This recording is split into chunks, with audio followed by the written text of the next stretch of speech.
Thank you all for coming and joining us and for your time with this effort, with this special meeting.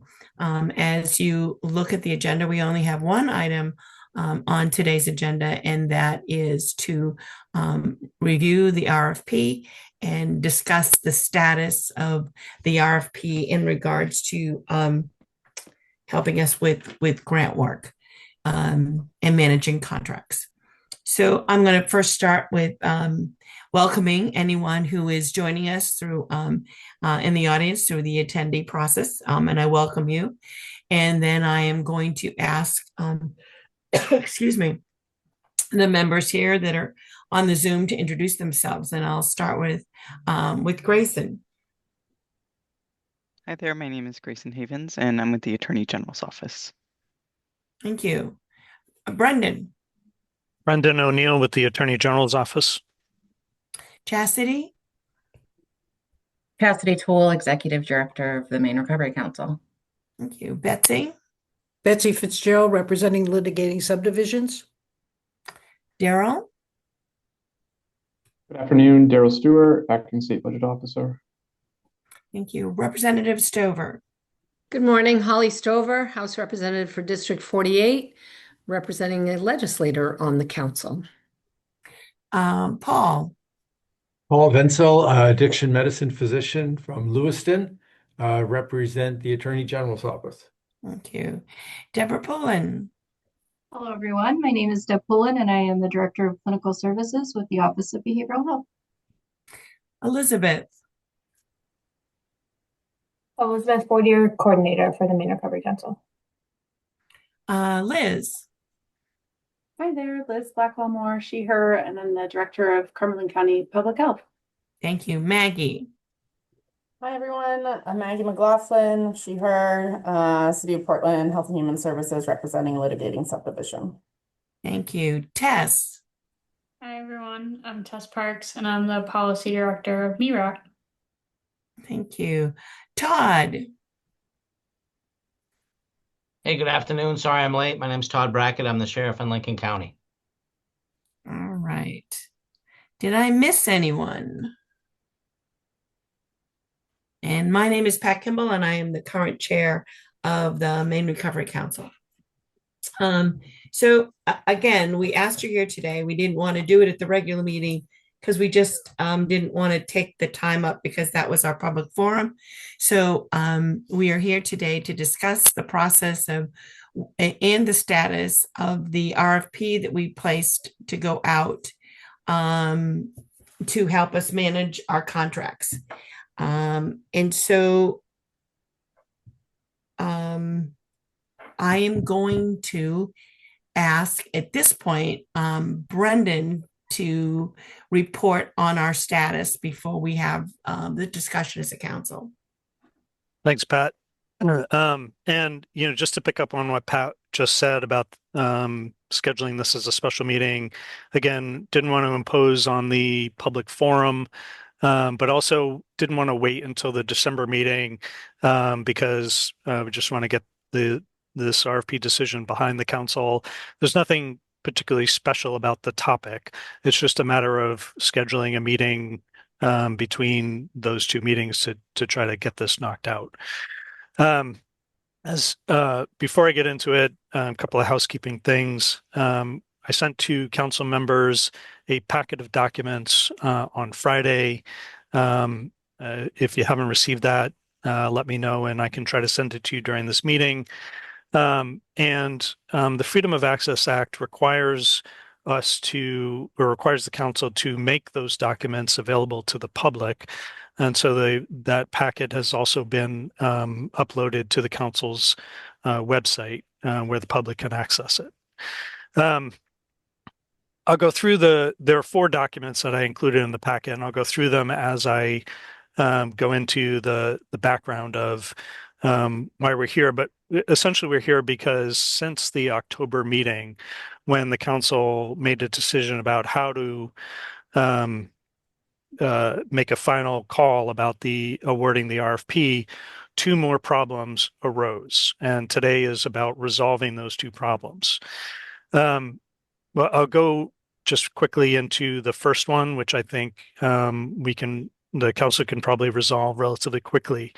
If you turn to the first document in your packet, which is the vote from that October 9th meeting, the council, as you can see there, had a motion to have the 5 individual reviewers incorporate the new information provided by applicants into their reviews and scores no later than October 17th, and then goes on to direct the reviewers to then send their updated scores to the executive director to tabulate.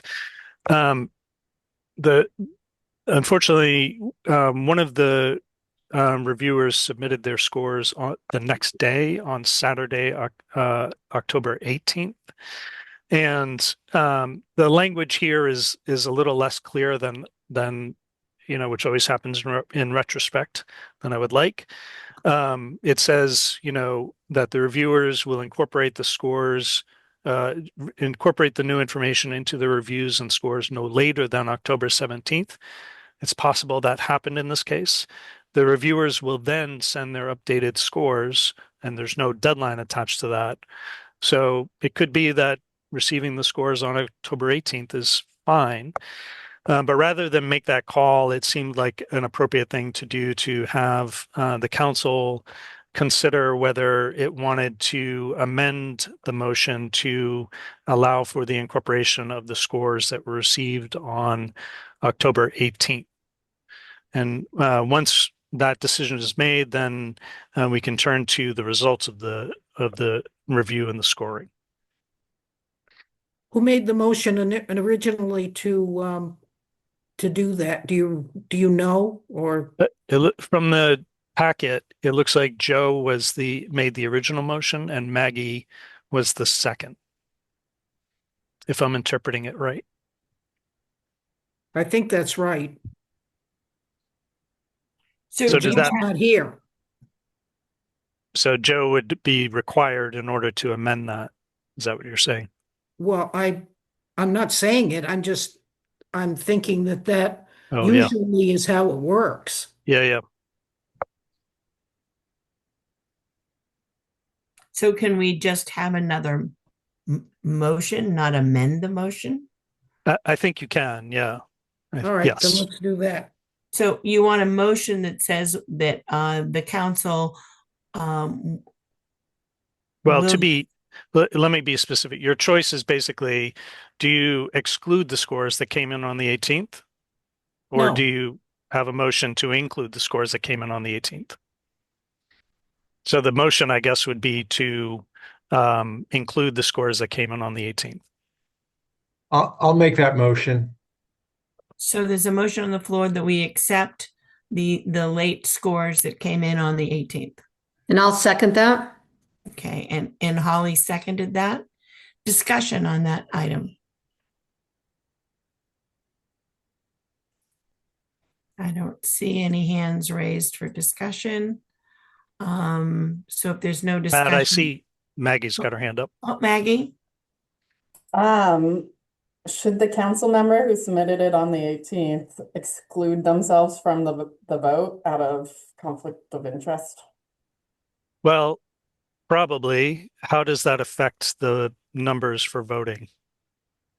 It doesn't. Yeah, quorum isn't affected by abstentions. Great. I will abstain from the vote. Sorry about this, you guys. I would like to point out that I didn't name the reviewer. You chose. All right. I'm glad you didn't. I was going to ask if it was me because I couldn't remember the date. See, Todd, that would be me. When did I send it in? And what?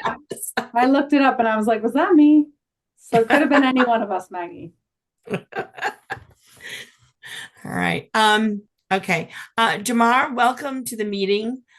We are in the process of voting on a motion that we accept a late score on the proposed RFP for the grant. You can abstain from that vote if you choose, Jamar, because you weren't here for the discussion, or you can ask a question at this time about it. That's totally up to you. I'll abstain for the sake of Okay. timing. All right. Thank you. We All also right. just got Melissa, so you might need a quick recap again. Oh. Sorry. All right. Yep. So for Melissa and Jamar, the topic is, you've got the packet that I sent out on Friday. This is the first document in the packet. Grayson. Nope.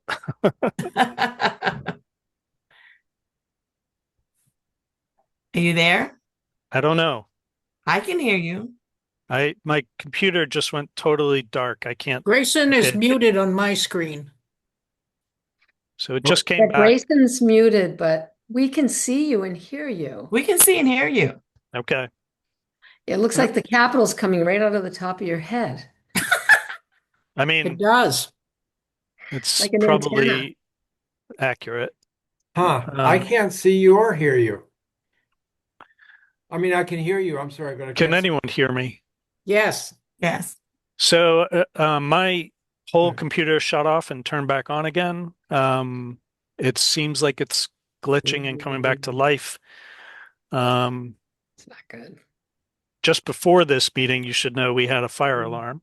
So maybe this Ah, meeting is cursed. Strike right, three. Strike three, you get to go home, right? Yeah. Grayson, you're back? I see. Okay. Yes. yep. All right. So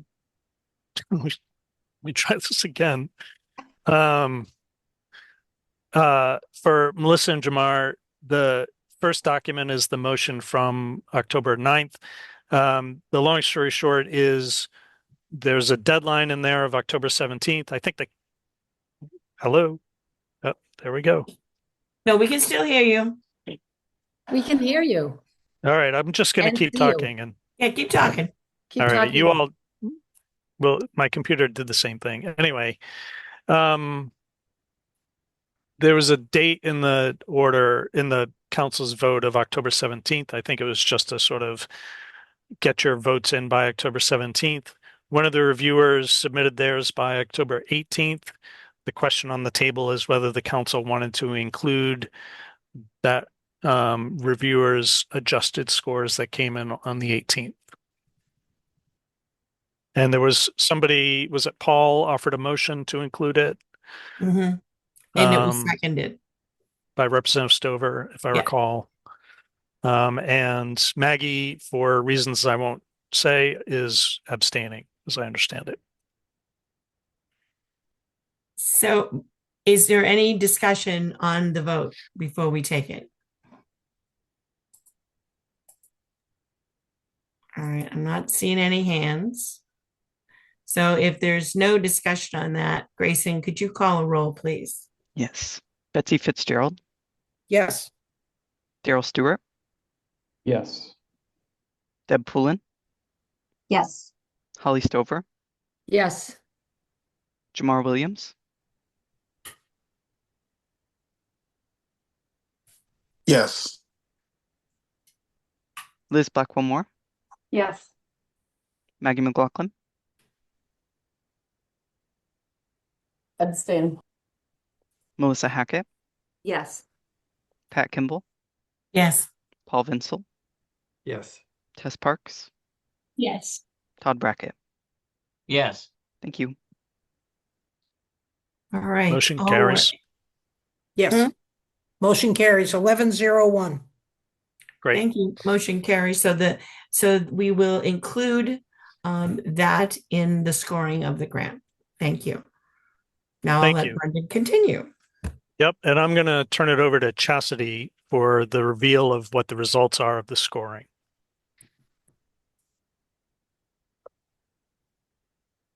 Can everyone see it? So the results, with or without including it, are still the same, just a much, much narrower margin. So with including the scores, if we go by average, Barry Dunn has a 43.9 average, PCG has a 43.8. And if we total them out, it's 219.5 at Very Dunn and 219 PCG.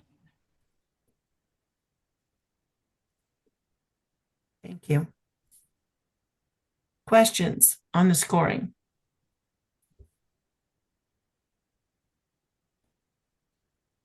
Do we have a cost for each of these, Chastity? I have to go pull the packets back up. I don't have it right here. I'll see if I can find it.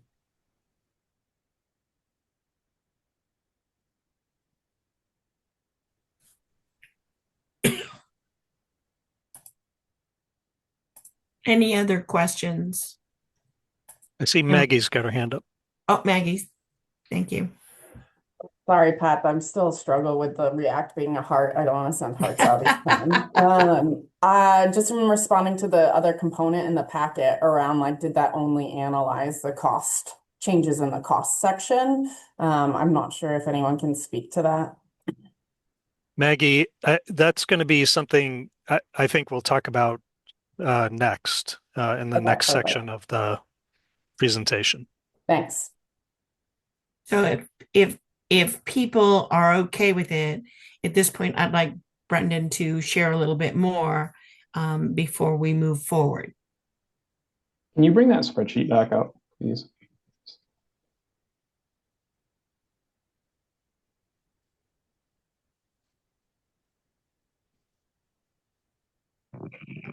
So what's the difference between the color coding? So in this process, all of the scoring when we did it was on 9:30 at Program and Grants. And then from that, the committee eliminated one applicant. And then we went back on the 17th to Program and Grants. No, it was 9:30, the full council. Sorry, there's been so many changes that I'm forgetting which order we went into. So the 17 and 18, this is all just the final one. So 17 is after we asked for more information. We eliminated one applicant, asked for more information between Barry Dunn and PCG because the 3 of the 5 reviewers were uncomfortable making a full recommendation without getting some clarity. So we asked for more information. They sent us that information ahead of the full council meeting in October. And it was at the council meeting there that it was decided those reviewers would have the next week, 8 days, to update their scores with the new information included, if they wanted to update their scores, if they wanted to change anything after they got clarity. So that's what the bottom 2 pieces are. And then the very bottom one, this is just the final ones once we included that one late score submission. And Daryl, the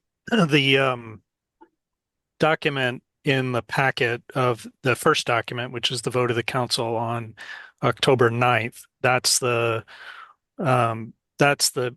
decision that resulted in the green section. Okay. And that's where the date of October 17th comes from, because the council said 5 reviewers, here's your opportunity to incorporate or change or adjust any scoring as a result of the new information. Please get your results in by October 17th.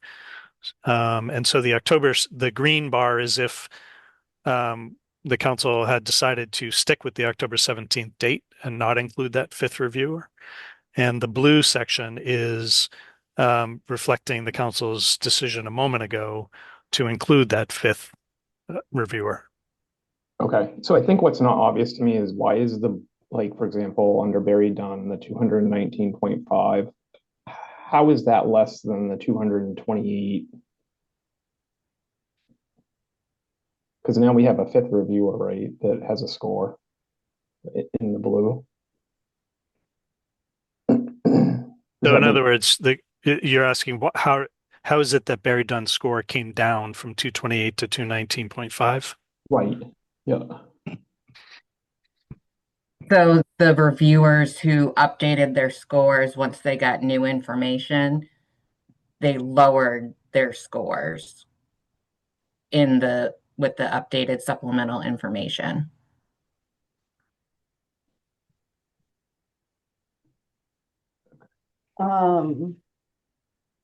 Give me just 1 second to respond on that. It also was not just one reviewer.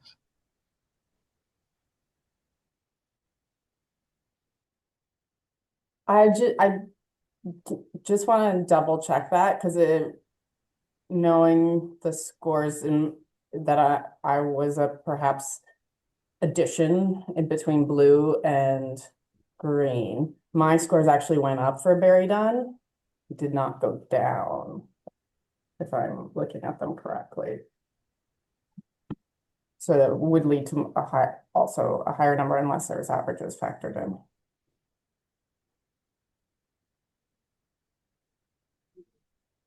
But this was with all people involved. So it's not just figuring. So the first group of numbers was done by the executive committee, which was a different set of reviewers. No, Pat, those aren't reflected here, as I understand it. They're not.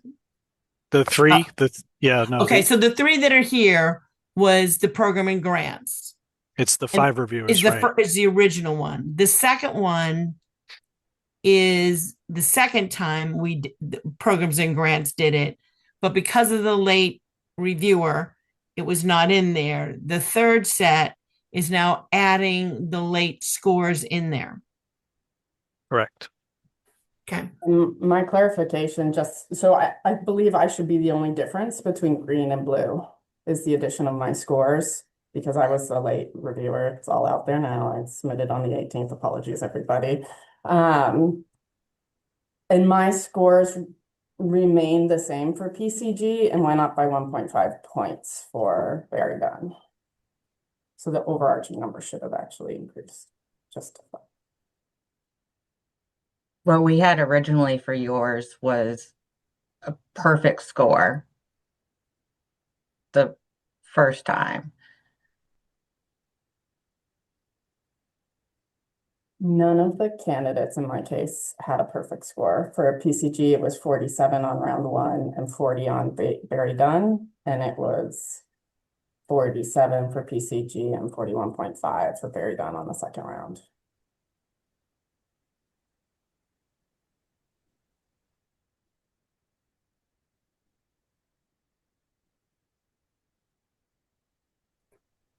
So do we have, Chastity, do we have a spreadsheet with all the scores that you can refigure and just double check the work? Yeah. I had to stop sharing so I could get to it. Okay.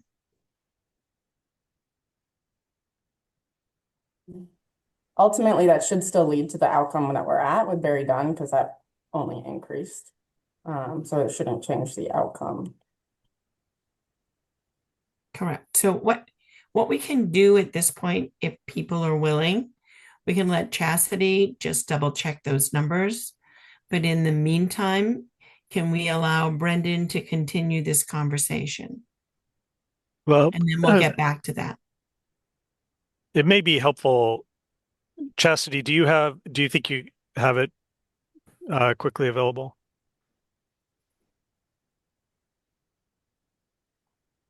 Yeah, in a second, but my computer's being obnoxious. So I think I can put it up if that would help.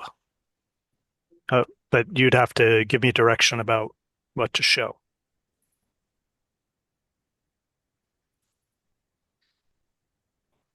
I'm almost there. Pat, I think it would just be helpful to resolve this portion of the discussion first. Okay. Pat, Hey, John. Yes. while we're waiting, did Dr. Vinsel get those numbers? I'd like to hear those too if he found them. No, I have not found them. I thought that they might be in the material that was sent to us, but I couldn't find them. I think I can share. They were a total cost of 331,500 for Barry Dunn with 1,300 hours, and a total cost of 313,950 with a total of 1,495 hours for PCG.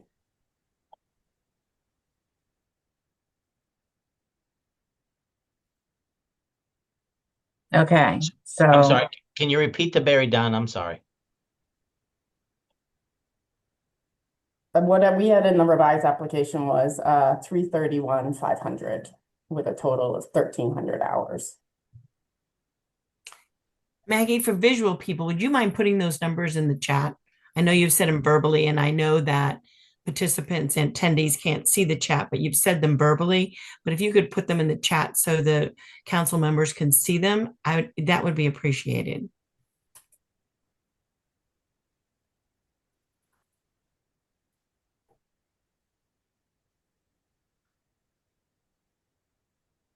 Okay, Jessica, do you want to go through this?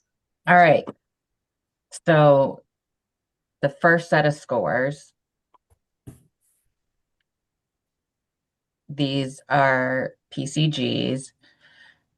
So we have each section, and this is not, it doesn't share well. I'm sorry. So on the bottom, we got the totals.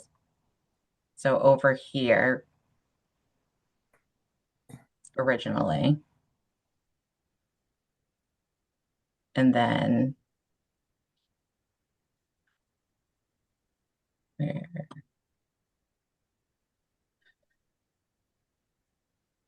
So this one, Barry Dunn's, we do totals by sections. And over here.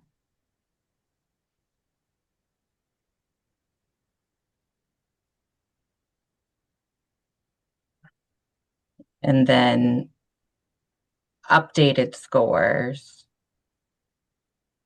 with it is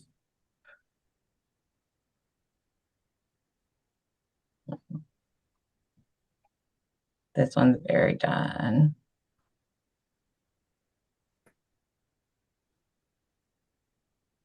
Let me show totals. J.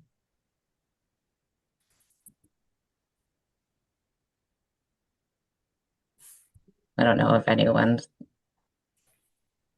wants to try and do math with any of that. So that's why I'm showing the whole total out row.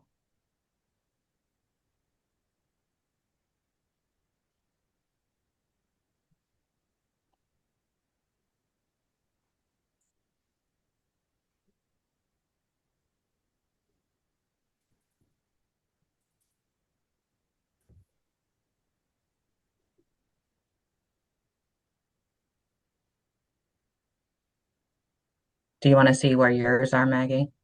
No, I think you've captured it accurately on the thing. I'm just wondering if it's flipped by accident on the other summary report. So it went from 212 on 1017 to 219 for BC is maybe what I'm seeing there. It's hard to see with the zoom in.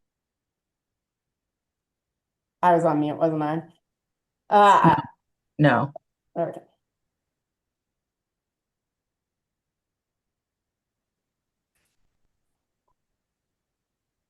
Maybe. No, this one's the 212. This one's the 219. Yeah. So then it's just that summary report. I believe there was like a 228 or something like that. It looked like the number went down. The sum number went down. So it's just that summary report. But the outcome's the same.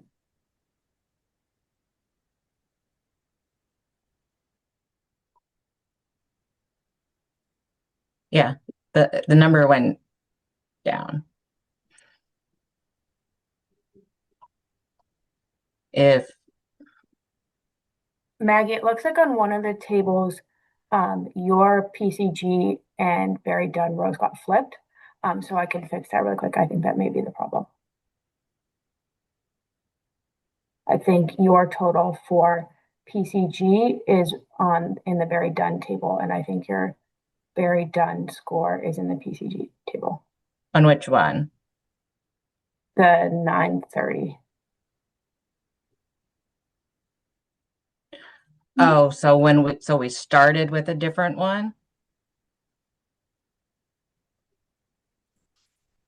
I'm looking at her scoring rubric that she submitted, and that's what it appears, is that those numbers are just. Okay.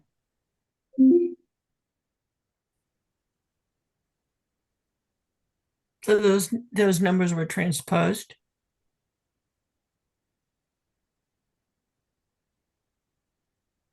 It appears so, and I can update that really quickly. I can flip that.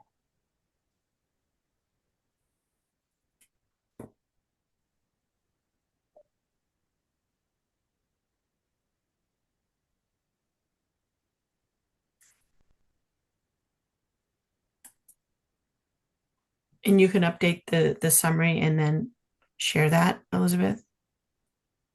Yeah, I can do that.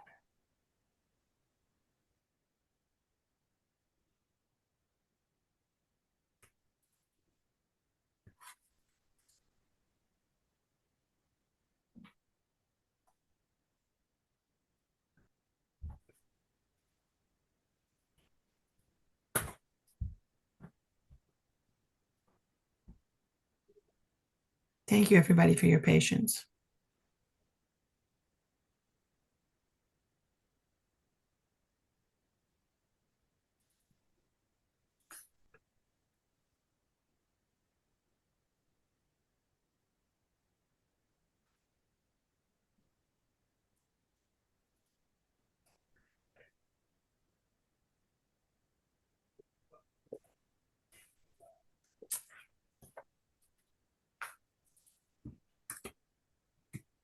The Chelsea, on that sheet, the 930 should be updated, so I can make sure if you want to show that, I can make sure the other ones, the same thing didn't happen for the other days, the other dates. Thank you. Yeah, because it was all built off the 930, the updating the scores. So if I screen share now, that's fixed. Or Yeah, no? I duplicated it, so it's the 932 sheet.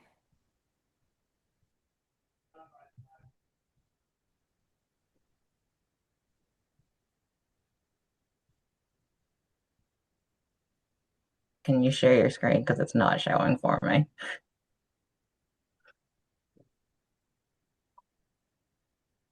Send you the link.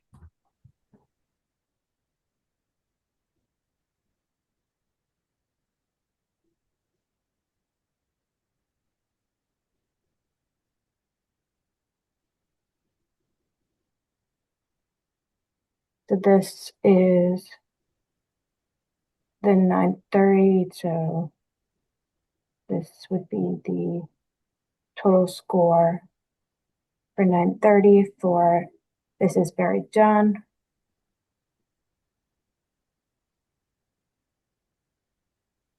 And this would be PCG. And Maggie, can you confirm, I don't know if you can, that your scores are now accurately reflected? I can't see the like headers, and so it's a, Yeah, but okay. I can say my score went up by 1.5 points between 930 and 1018 for Very Done and remains stable. This is your rubric, Maggie, that I used. I would just flip them.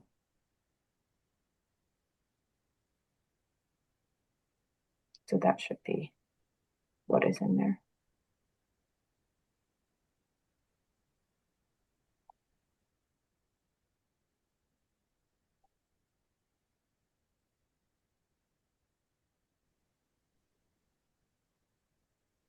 So Chelsea, what's the final cumulative numbers?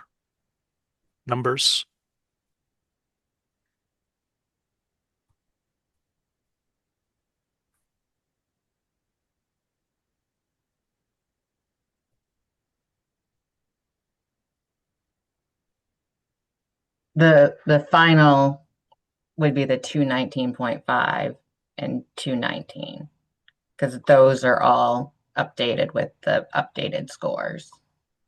So that sheet you shared with us doesn't change? That's what the final scores would Okay, have been, because those were individually put in, the updated scores, not carried over from the old sheet. so the final score was 219.5 for Barry Dunn and then 219 for, excuse me, for PCG. That was Maggie's original rubric. That was not the updated scores. I can do that very quickly. But that was the first round. The 9:30 round. Yes. Okay. So I can do the Yeah. updated scores very quickly. That'd be great. Thanks.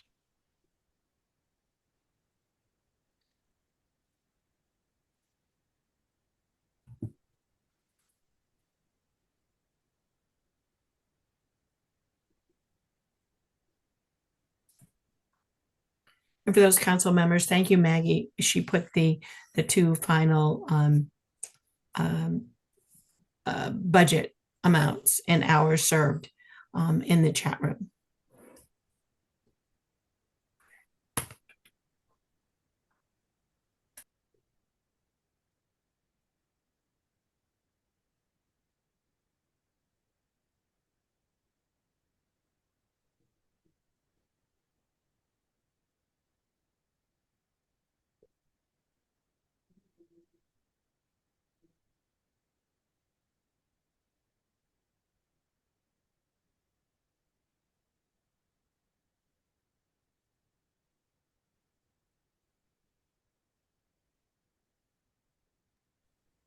And here are the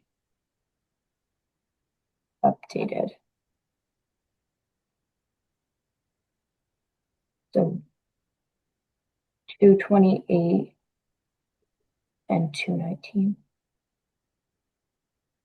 So 228 for Barry Dunn and 219 for PCG. Yes.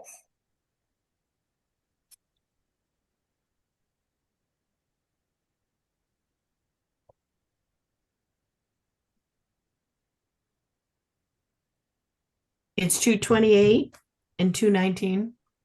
Yes.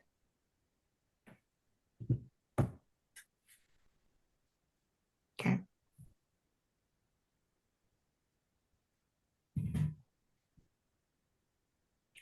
So Barry Dunn was the higher score, the higher scoring grant. All right. Any further questions on that before we move forward? Thank you, Elizabeth and Chastity, for adjusting that for us. Is there any further questions before we move on to some added information that Brendan wants to share with us?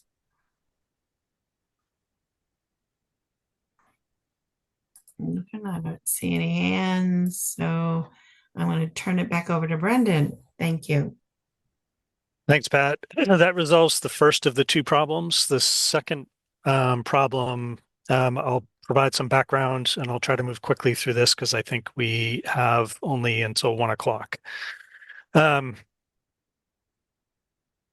as part of the packet that I circulated, document 2 is an email received by the Recovery Council staff following the October council meeting. So you can see the date of the council's vote on 10/9 is the same as the date of the email that was sent to the council. As we just discussed at that meeting, the council voted to give the reviewers an opportunity to adjust their scores. And following the meeting, one of the two respondents, Barry Dunn, sent the email to the council staff, which you all have. The Attorney General's office has reviewed that email and had concerns about the impact this communication, which came from one of the two remaining RFP respondents, might have on the RFP review itself. The Attorney General's office recommended to council staff that the email be kept from the council reviewers and that the council staff not convey its guidance. So the email had no impact on the reviewers. In the October meeting, you may recall that I recommended to the council that the RFP decision be made only as a result of the highest total score of the 5 reviewers' scores. I advised that the full council itself not decide to whom to award the RFP, as that might override the scoring of the reviewers who actually considered the applications. Only in the event of something unusual occurring outside of the ordinary process should the result of the RFP scoring be reconsidered by the full council. The RFP itself, and if you look at the PDF that I sent you, page 24 of the PDF has the RFP, and I've highlighted section capital E, lowercase c, provides that the full council may make the final decision about awarding the RFP. The email has gotten the attention of others in my office within the supervisory chain, and the office believes that it rises to the level of warranting the attention of the full council. And so the council, for the council's consideration, here's the meat of the issue. Because Barry Dunn received the high score of the RFP process, the Attorney General's office believes the council should have the opportunity to consider this email and its significance in evaluating Barry Dunn's suitability for, first, the role the council wants Barry Dunn to play in providing oversight, compliance, and proper management of its grantee contracts regarding these public funds, and 2, any role Barry Dunn currently plays under its existing contract in providing advice to the council about best practices and good governance regarding grant application and review processes.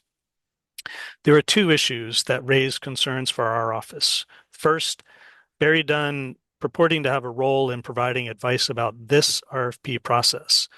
And second, Barry Dunn's decision to insert itself into the RFP process as a trusted advisor, despite being one of 2 applicants to that same RFP.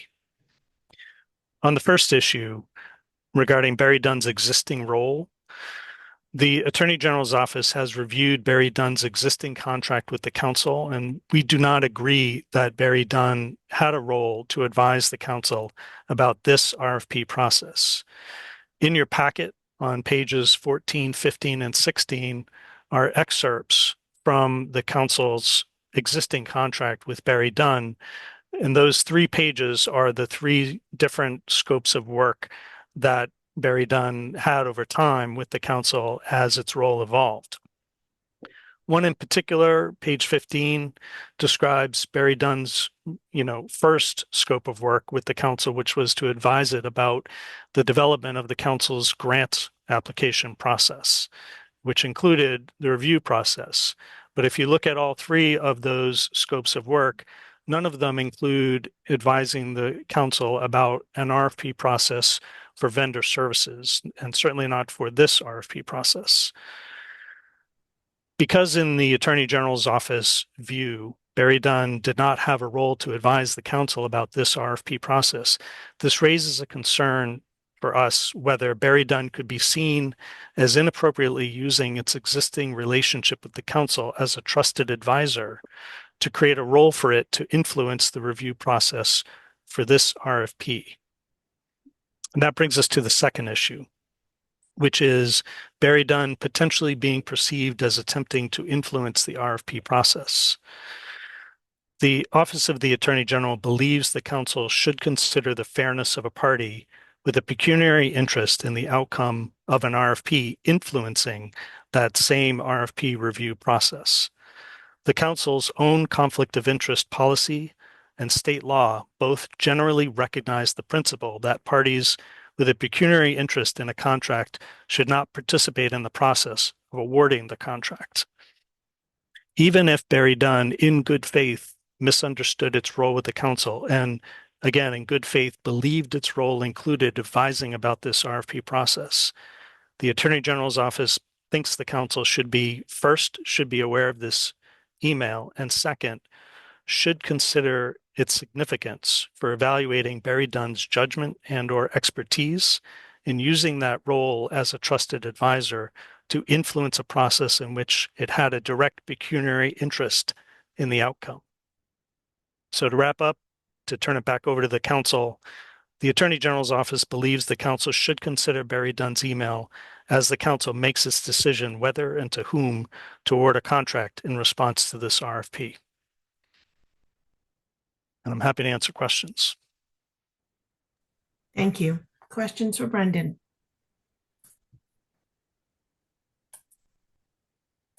I see Paul's hand up. Brendan,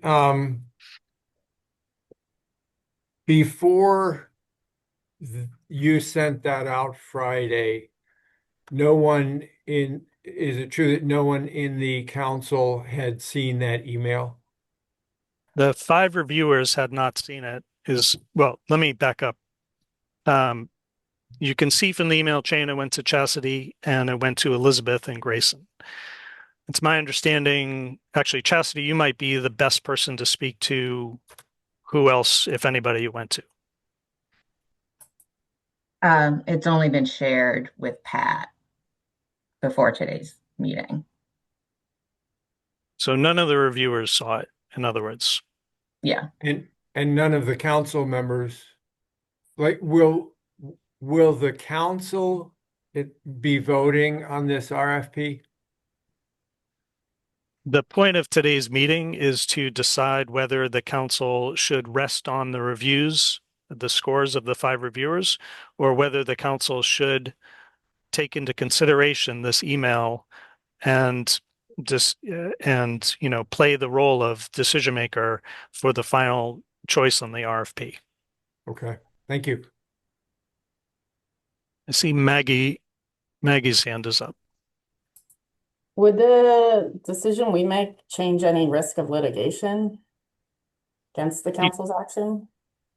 Thanks, Maggie. If you turn to, it's worth pointing out, if you turn to the packet that I sent to you, going back again to the RFP, which is page 24 of the PDF, the other provisions there that I highlighted in section capital E, lowercase c, number 4 states issuance of the RFP in no way constitutes a commitment by the Recovery Council or the OAG to award a contract. And number 5, the council and the OAG reserve the right to reject any and all proposals or to make multiple awards.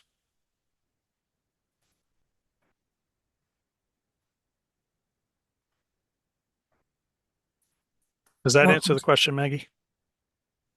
I think so. I mean, it seems like we're protected to make any decision that we feel is appropriate at this stage, is what I get from that. Is that accurate? That's my view, yes. Right. Other questions?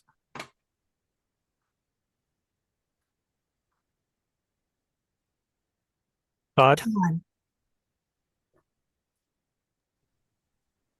I just want to make sure I understand it correctly. So nobody in the council, and the 5 reviewers saw the email with the exception of Pat. It's the only council member that saw it before Friday. Is that right? That's right. So the substance of the email, which is the guidance that it was purporting to provide, did not influence the outcome at all. The issue is not the issue that the Attorney General's office is bringing is not the substance of the guidance. It's the fact of sending the email in, under the guise of being one of the council's advisors, while simultaneously being an applicant to the RFP. Thank you. Thank you. Liz? I guess since you're bringing this to us, I guess I'm wondering, does the AG's office and you have more formal guidance for us? Or is it just that you think we should take this into consideration? Or do you think this is, I guess, none of us here, or maybe there's some, I don't think anyone here is a lawyer. So I guess I'm wondering if you have more guidance that you'd like to provide us.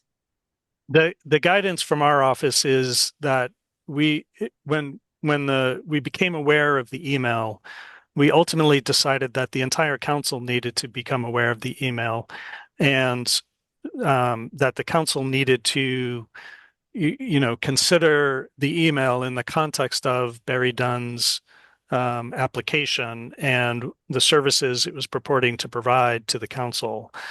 As you think about what the council will be relying on from Barry Dunn and what it is currently relying on from Barry Dunn, how does our office believes the council ought to take into consideration the fact that this email was sent as it considers, Barry Dunn's role with the council.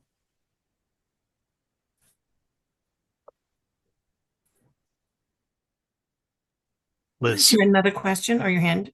Yeah, I guess so. I'll say when I read the documents the other day, so I guess I'm just in discussion of this. I said to myself, wow, that's interesting. That is not what they wrote here, because I didn't really understand the context by which I was reading this email. Now you've given me more context. But when I was reading it, I was like, that's funny. I went back and looked at the documents that Barry Dunn sent in response to the question about the budget. And there was all sorts of information in there. There was information about how they would change the work that they were doing in order to have a different budget that they gave. So clearly that is changing the nature of the work, not just the budget. So I would think if we were doing it, I guess I'm saying I thought their advice was, or how they were arguing about it wasn't correct. So that does make me have concern too, that like what was in there, I thought I would sort of object to, and that they sent it. So it perked my concern personally.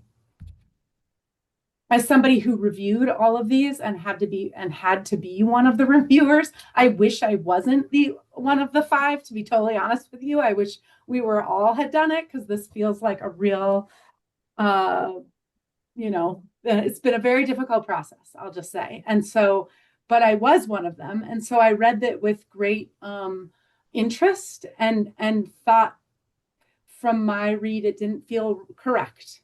So I guess I'll say that to those of you who haven't read all of these or who weren't involved in that. And that is concerning to me, as well as the part that they sent it, since they were a support staff at the time. Thank you, Liz. Any other comments? So I'm going to put this, I hope not too simple, but basically how I'm looking at this, and Brendan, please stop me if I've said something wrong. So at this point, the council's decision is this. We either vote on the grant process the way it is, or we can vote to close this particular grant and choose to go back out to RFP. That we can say, am I saying that correctly? That we can say at this point, we think that, I'm trying to think of the right word, that the grant process has really been broken or wasn't, I don't know my word. I think the word you want is compromised. Yeah, maybe compromise is a word, that the grant process has been compromised. Therefore, do we as a council say, thank you very much to all the applicants, and then go back out an RFP again? Or does the council, and it's a conversation, are we okay with what we just read, and we vote on whether we choose one of the 2 final vendors of that RFP? Liz? Maggie, you can go if you want to say something.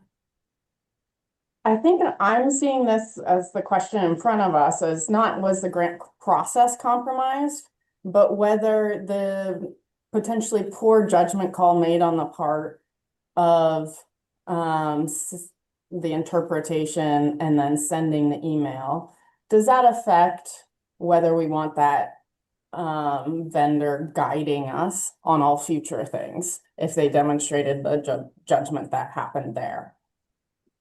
That's how I see it. And if we chose to factor that in, then I would see us as having then two options.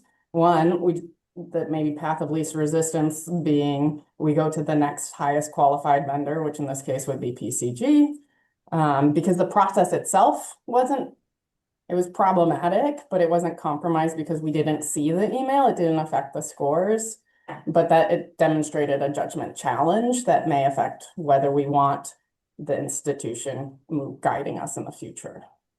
And thank you, Maggie, but before we move on, I believe our motion was at the last meeting, and somebody correct me because I could have it wrong, that we would accept the highest bidder. That Right. was the determination. So if Yeah. we're not going to accept the highest bidder, I don't think we have the option of taking the next bidder. Am I reading that or doing that right?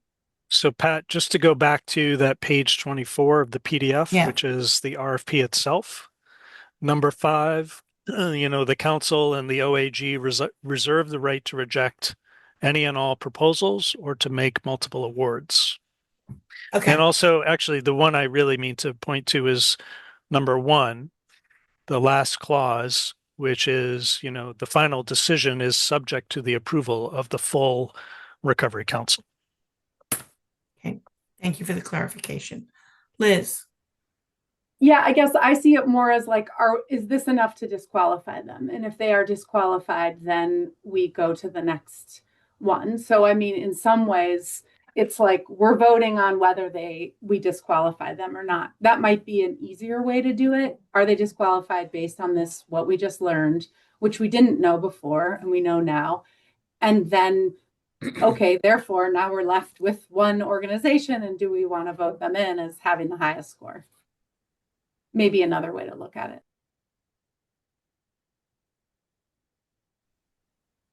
So Liz, are you making, Todd.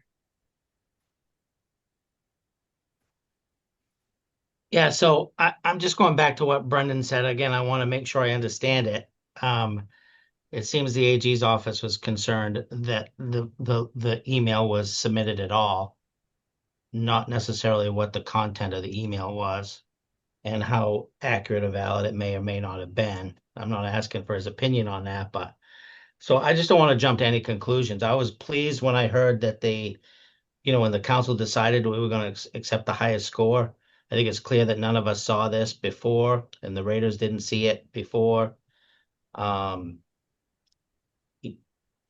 would have been disappointed had 5 of us reviewed it and the council opted to just go a different direction, which is fine, I guess. It's up to the council.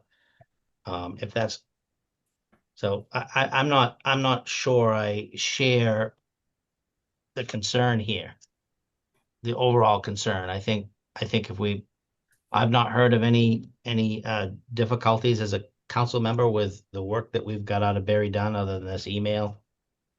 Yeah, so I'm pretty comfortable where we're at with the numbers as they are. Thank you, Todd.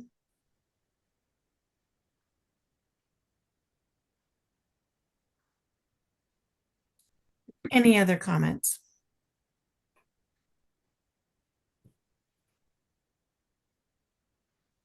All right, so Deborah Poulin has to leave by 1. So Melissa, do you have a comment?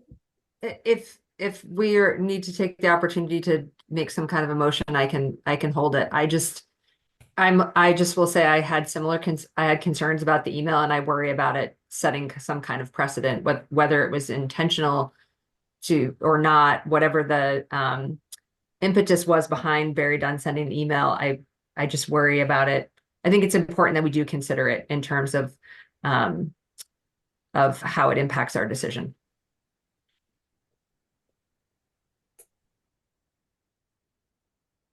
Okay, is anyone going to make a motion? And Pat, I would just say that I think Liz's characterization of the situation is what I would consider to be accurate.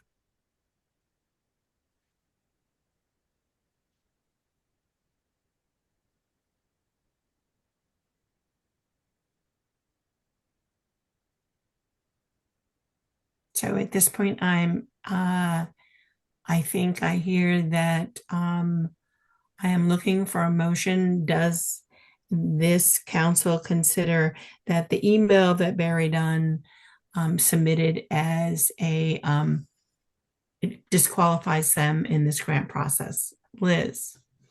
I would make a motion to disqualify Barry Dunn from consideration due to the content and the sending of the email. Do I I would hear second that. and I hear a second? Who's Is there the any second? further? Who's the second? Second was Maggie. No, Thank Melissa. Melissa. Thank you. Any Liz, further can you? discussion? I'm sorry, Pat. I'm one step behind you as usual. Liz, can you kind of talk me through that motion again, please? Slowly this time. Sure. I make a motion to disqualify Barry Dunn from Yep. consideration due to the content and the fact of sending the email. Contents and sending the email. Yes. Thank you, ma'am. And Melissa seconded. Do I hear any discussion on that? If there's no discussion, Grayson, will you please call a roll on that motion? Yes, of course. Betsy Fitzgerald, Yep. Daryl Stewart, Yes. Holly Stover, Yes. Jamar Williams, Yes. Liz Blackwell Moore, Yes. Maggie McLaughlin, Yeah. Melissa Hackett, Yes. Pat Kimball,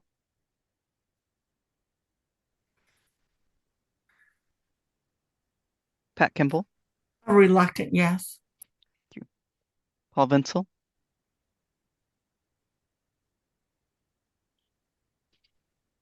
Yes. thank you. Tess Parks, Reluctant, yes. Todd Brackett, No. thank you.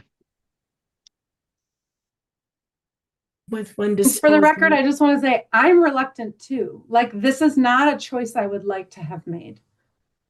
So I just want to say that for the record. Like, My reluctancy wasn't that.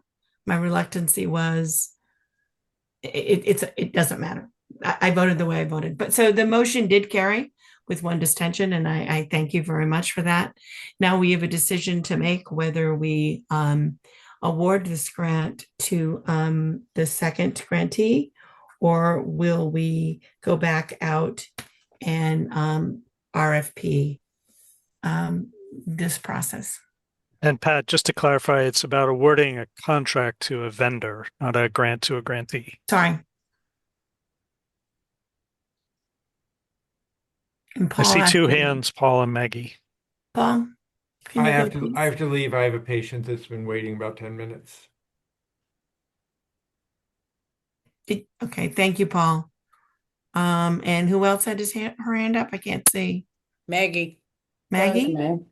Yeah, I don't know how this would factor in. I made a note in my reviews that the second vendor PCG said that they would retain the intellectual property rights to the grant management software, which is could be fine, but we would want to discuss like as a kind of contingency factor in the contract to make sure that we still have the ability to use the software even if we change vendors after the contract's over. So can we conditionally have a motion to conditionally accept them pending a negotiation, which allows us to not have to reinvent the wheel on the grant management software at the end of the contract? I also have a concern about their grant management software, about the compatibility of that. If this company did not stay with us, and how we would be, and again, how data is presented, and also in working with the Moss Center, how all of that coordinated. So I do have some questions in regard to that, and software that we've already purchased. The council has already purchased grant software, and how that matches in any way with that. So I have a lot of questions in regards to that piece of their proposal. Can we just have a motion then to begin the negotiations with them? And then the final contract comes before us at the next meeting and we approve it, assuming negotiations are successful? So I'm hearing that we make a motion that we tentatively accept the proposal it with conditions that we have a final agreement in regards to propriety with software, however that would be worded. Yeah, Maggie, could you try to spell that out a little better? It's better is the wrong word, Pat. Sorry. Better's good. Yeah. A motion to initiate negotiations with PCG for the purposes of the grant management contract. That's the motion. And then the negotiations happen and the final contract comes back to the committee for final approval. Right. Sorry, can you just articulate the requirement about the software piece? Oh, the function goal is that at the end of the process, that we still have access to software that we can use to manage grants that protects the data and is compatible with our systems. How we get there, whether it's through intellectual property discussions, through other pathways, I think can be figured out in negotiations. But the end goal is that we have software that we can continue to use post-contract. I'm going to rely on Grayson and Betsy to capture that in writing so that we can have that be a basis for the discussion, the contract negotiation. Maybe. You can rewind that tape, Betsy. I wish I had a tape. I'm relying on my fingers. Betsy, the whole thing is recorded. I know. So we have a motion. Do we have a second? I'll second it. Maggie will second that motion. Wait, did I say the motion? You said the motion. Can't do that, Maggie. You cannot have total control. You can't first and second. So do I hear a second on Maggie's motion? I will second it. Okay. Nice try though, Maggie. Further discussion.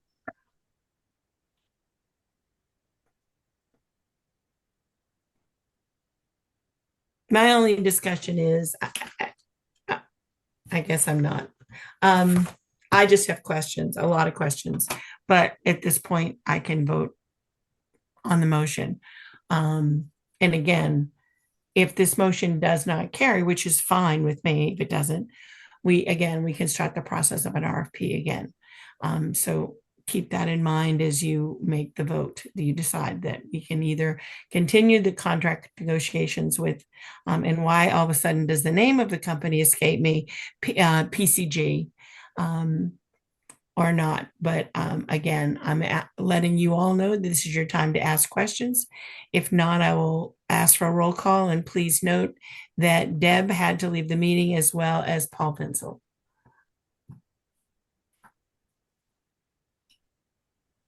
Tess, does I see your hand up? Yeah, I think this feels rushed to me. I think my reluctance is that the award will not be based on merit or the people that we entrusted to review the applications. So, in the score margin, I think was at least 7 points. So a part of me is almost, I don't know, I'm trying to actively process all of this and then figure out how I'm going to vote. And it just feels rushed. I felt like I needed to be honest where I'm at with this. Yeah, I hear you.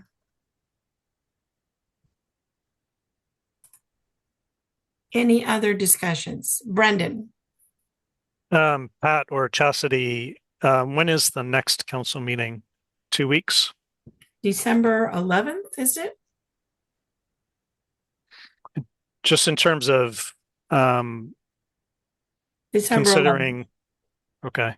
Just in terms of considering Tessa's comment, the next council meeting is in 2 weeks. To the extent that the council wants to, think it over.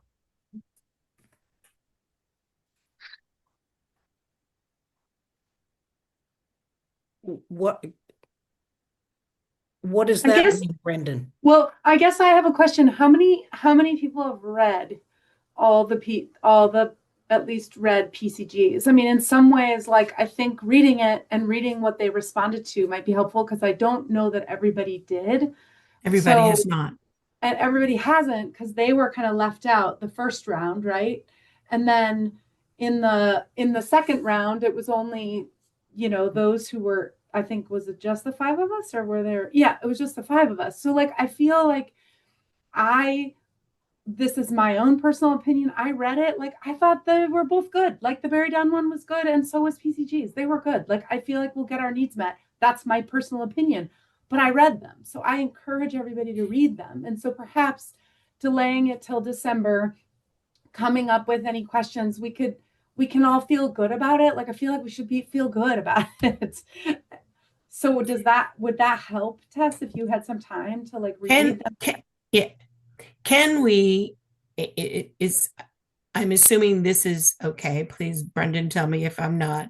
So I think what Liz is saying is that the entire council received the information on which is right now the highest bidder.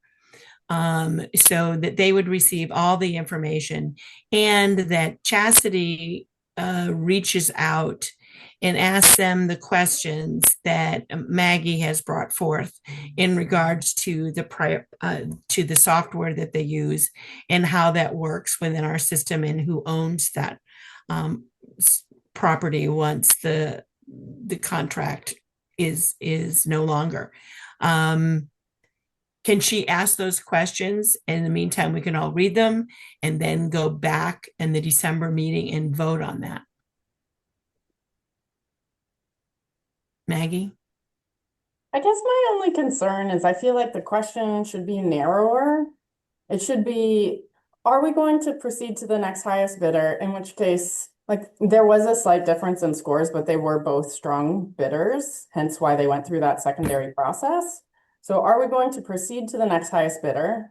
Or are we going to pursue opening up a brand new RFP process? In which case we most likely will get the same bidders.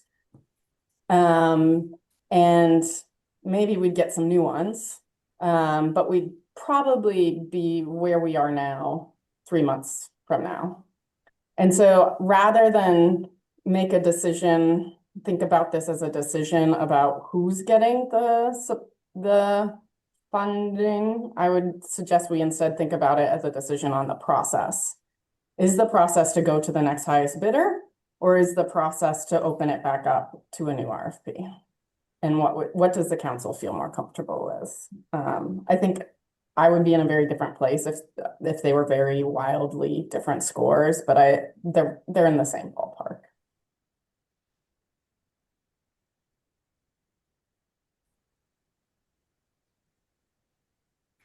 The pleasure of the council is to do into what we do have a motion on the board to take a vote.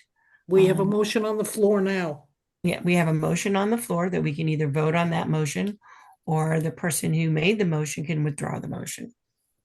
That would be Maggie.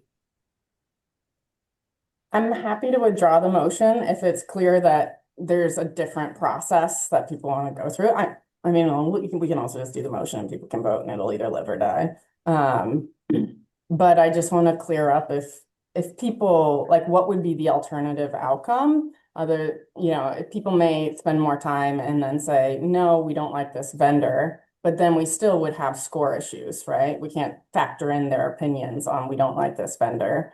And so my concern is just making sure the next meeting is not just a delay of this.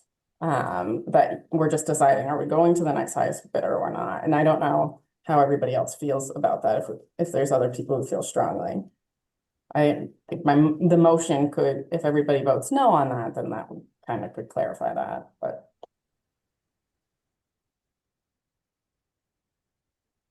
So Maggie, you withdrawing your motion? No, I don't think so. I think we should Right, just make a decision on the process. Can you briefly, if there's no other discussion, can you briefly read me back what that motion we're voting on is? what I have is, according to Maggie, to tentatively accept the proposal from PCG with conditions regarding software and access, et cetera, et cetera. Did I get it right? I don't know, Brendan, I'm looking for guidance from you. I think, do we need to be that specific, or can we just say the proposed motion is to start negotiations with the next highest bidder? I think it's useful for me to have in the motion, or for Chastity, if Chastity's the one who's gonna be negotiating, to have the council's direction in the motion. Okay, then let's stick with Betsy's language. Okay, the motion's been made and it's been seconded. Is there any other further discussion? I see Seeing none. Todd's Oh, hand is up. Todd, sorry, I didn't see that hand. Todd. Yeah, can you hear me okay? Yep. Yeah. I still feel like we're being rushed. I'm not gonna support the motion.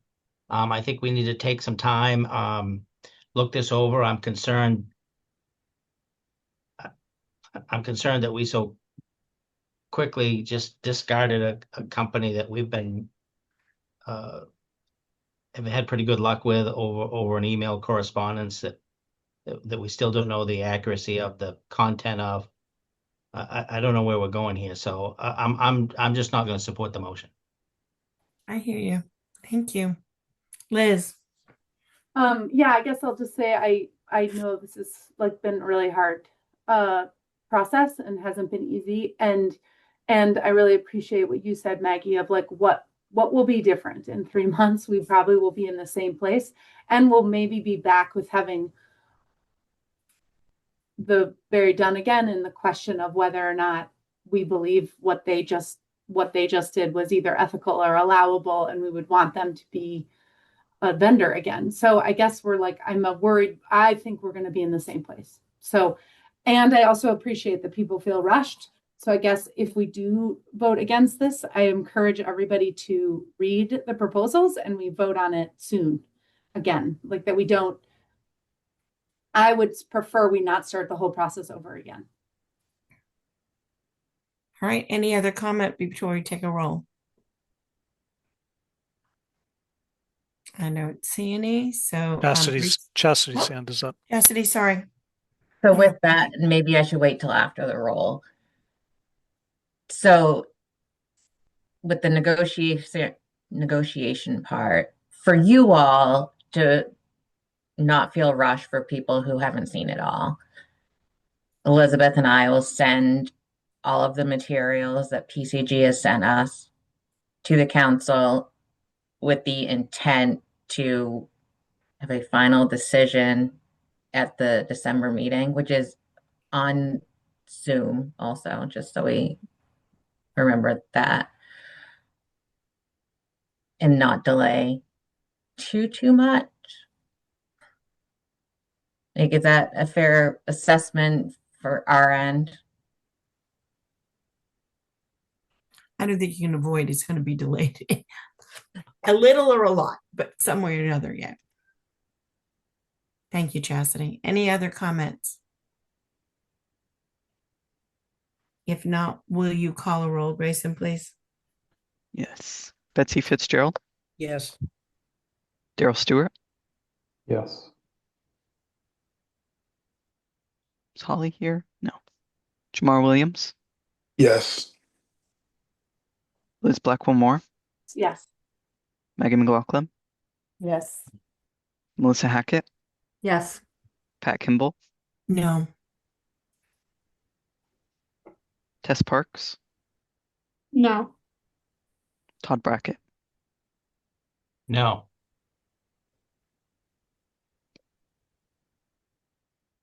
Six, 3.